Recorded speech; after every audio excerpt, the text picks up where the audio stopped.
Masih ingat Tiara Amalia yang dinikahi komedian Ginanjar beda usia 32 tahun? Ini kabarnya sekarang. Beberapa waktu silam, sosok Tiara Amalia sempat mencuri perhatian publik. Setelah ia dipersunting oleh komedian Ginanjar. Jarak usia di antara mereka pun ramai jadi perbincangan. Pasalnya, Tiara berusia 32 tahun lebih muda. Kala itu, Tiara tak ragu menerima pinangan Ginanjar yang telah menyandang status duda. Kini setelah hampir 3 tahun menikah, rumah tangga mereka tampak harmonis dan bahagia. Meskipun beberapa kali beredar kabar jika rumah tangga Ginanjar dan Tiara diisukan cerai. Nah, seperti apa potretnya?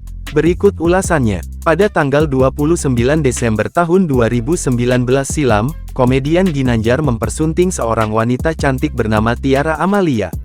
Kala itu, Ginanjar berusia 55 tahun sementara Tiara masih 23 tahun. Perbedaan usia 32 tahun di antara keduanya tak membuat cinta mereka goyah. Bahkan Tiara mengaku jika sosok Ginanjar adalah pria yang sangat ia sukai.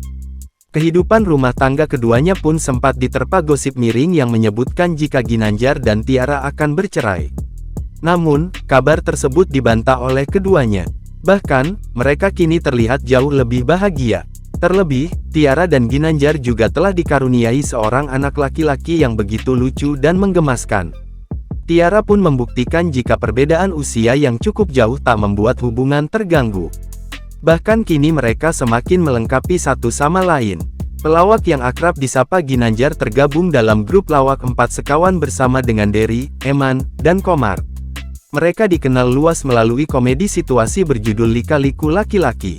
Setelah itu, nama Ginanjar kian melambung dan kerap tampil di berbagai judul sinetron. Jangan lupa subscribe, share, komen, dan like ya!